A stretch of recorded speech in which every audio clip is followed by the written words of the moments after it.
ഊര് തെണ്ടുക എന്നുള്ളത് എൻ്റെ നാട്ടിലത്തെ പരിപാടിയാണ്.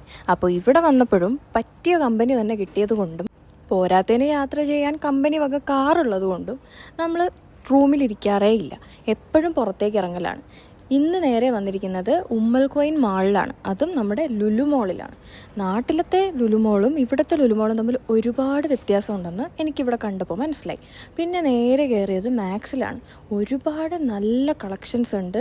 ടീഷർട്ട് ആയാലും ഷർട്ട്സ് ആയാലും ക്രോപ്പ് ടോപ്പ് ആയാലും ജീൻസ് ആയാലും അങ്ങനെ എല്ലാം തന്നെ ബഡ്ജറ്റ് ഫ്രണ്ട്ലി ആയിട്ട് ഇവിടെ കിട്ടും കേട്ടോ.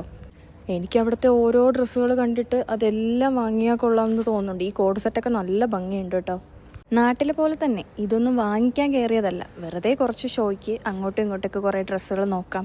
പിന്നെ ഏത് മിറർ കണ്ടാലും എനിക്ക് ഫോട്ടോ എടുക്കണമെന്നുള്ളത് നിർബന്ധമാണല്ലോ. കൂട്ടത്തിൽ ഞാൻ നമ്മുടെ സിന്ധു ചേച്ചിനെയും കൂടെ കൂട്ടി. കുറേ ആക്സസറീസ് ഉള്ള സ്ഥലത്താണ് പോയത്. അവിടെയും ഒരു മിറർ കണ്ടു, അപ്പോൾ അവിടെയും കുറച്ച് ഫോട്ടോ എടുക്കാമെന്ന് വിചാരിച്ചു.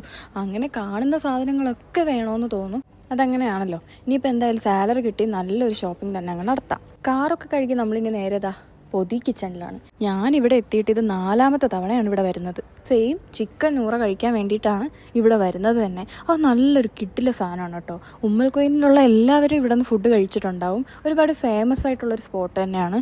അവിടുത്തെ ചിക്കൻ നൂറ എന്ന് പറയുന്ന അടിപൊളി സാധനം തന്നെയാണ്. കഴിക്കാത്തവരെന്തായാലും പോയി കഴിച്ചു നോക്കും, നിങ്ങൾക്ക് ഇഷ്ടപ്പെടും. കാണുമ്പോൾ തന്നെ കഴിക്കാൻ തോന്നില്ലേ? അതെ അതെ, ഇത് കഴിക്കാനുള്ള തയ്യാറെടുപ്പുകളാണ് നിങ്ങൾ ഈ കണ്ടുകൊണ്ടിരിക്കുന്നത്.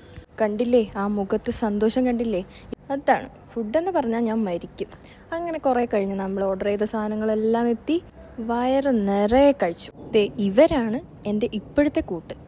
നാട്ടിൽ നിന്ന് വരുമ്പോൾ എൻ്റെ ആകെ ഒരു ടെൻഷൻ, നാട്ടിലെ എറണാകുളത്തെ പോലെ അജിത്തേട്ടനെയും മിഥുൻ ചേട്ടനെയും ഷാഫിഖാനെയൊക്കെ പോലെ നല്ല കൂട്ടുകാരെ കിട്ടുമെന്നുള്ളതാണ്. സത്യം പറയാലോ, അതേ വൈബിനുള്ളവരെ തന്നെ എനിക്ക് ഇവിടെയും കിട്ടി. അപ്പോൾ ഇവിടെയും എൻ്റെ ഇതുപോലുള്ള തീറ്റകൾ ഇനിയും തുടരും.